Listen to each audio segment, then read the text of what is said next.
Dear brothers and sisters, I welcome you all to hear and see this video message. In this video, I am going to explain cattle smuggling at international borders of India. Content for this video I given in the description, you can go through and study. Cattle are traditionally left to freely roam streets and graze in India.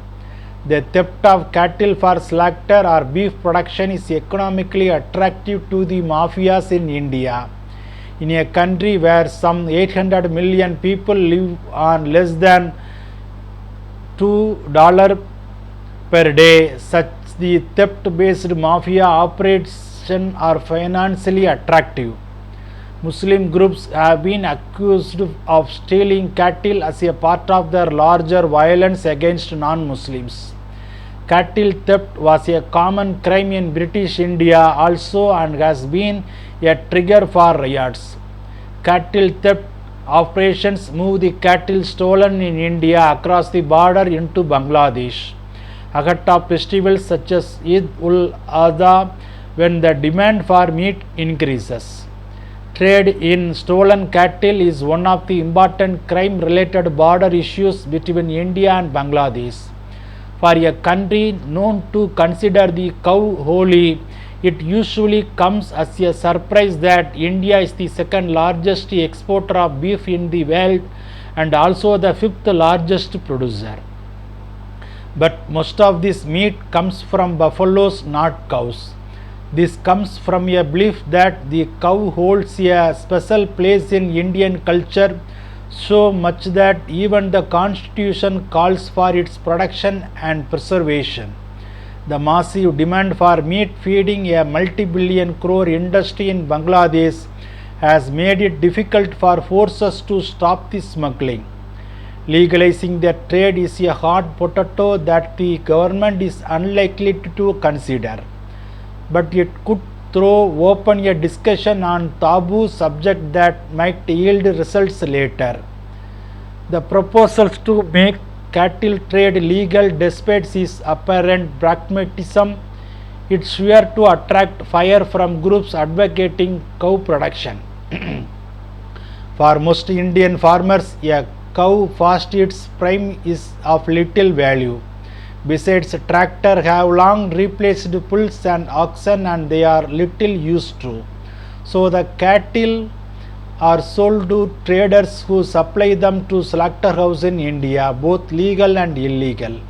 But with beef selling for around rupees 350 to 450 in a kg in Bangladesh in comparison to rupees 150 a kg in Bengal, smuggling is far more lucrative.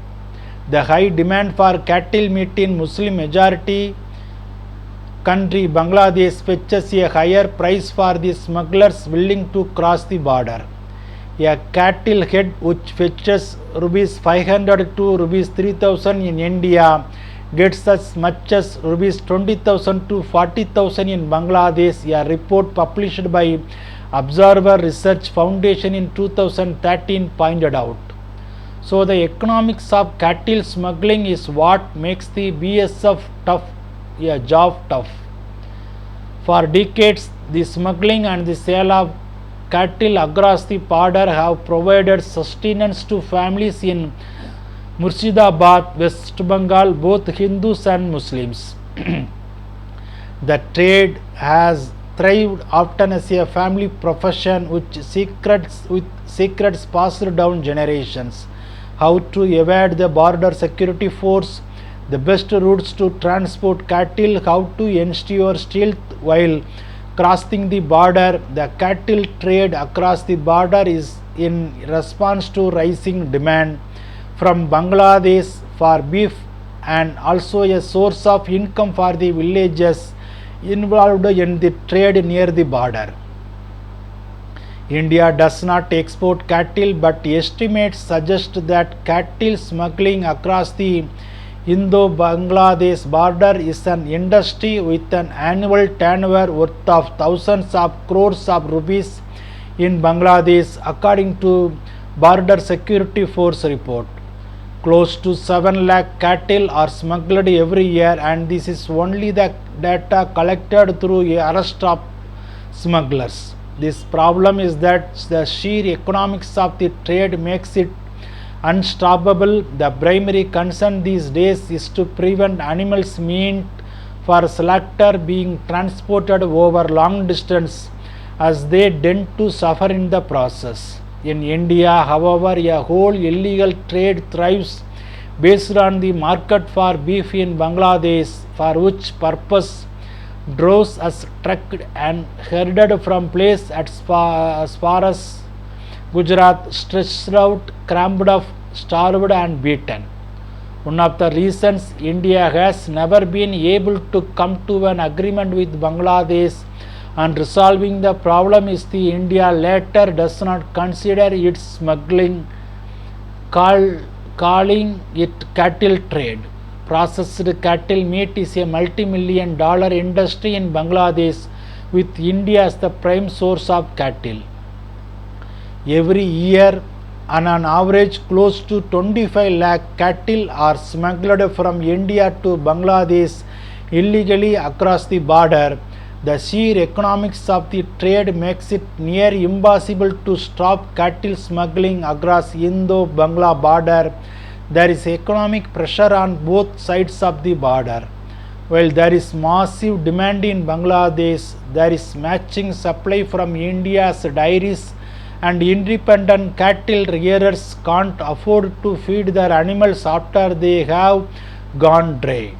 There is joke in the border security force now about how they are actually the CSF or the cattle security force. They are following government orders and stopping the smuggling of cattle. But as far as national security is concerned, many of border security force feel that their efforts will be better directed at stopping the flow of fake currency and contraband and not counting cows. Life expectancy of cows in India varies between 15 and 20 years. Dairy industry sources says cows generally stop producing milk about 5 years before their death. With 25 lakh cattle approaching the borders every year, if government puts a complete stop to cattle smuggling, it would be saddled with 1.25 crore dry cattle to feed annually. Given that cumulative cost, maintenance of cowshed, payment of salaries to cowheads and feed of sustaining a dry cow for a year would translate to roughly 25,000 government would have to sell out rupees 31,250 crore annually. This will be an additional expenditure in excess of rupees 31,000 crore annually. The figure is 4 times higher than the allocation made by the government for nutrition of children under Integrated Child Development Scheme. The cost of acquiring the land for cowshed and initial investment in building the infrastructure has to be additionally incurred. Bible talk about cattle smuggling in Psalms chapter 144 verse 13 to 14. Our sheep will increase by thousands, by tens of thousands in our fields. Our oxen will draw heavy loads. There will be no breaching of walls, that is no illegal trade, no going into captivity, that is to Bangladesh, no cry of distress in our states. Amen.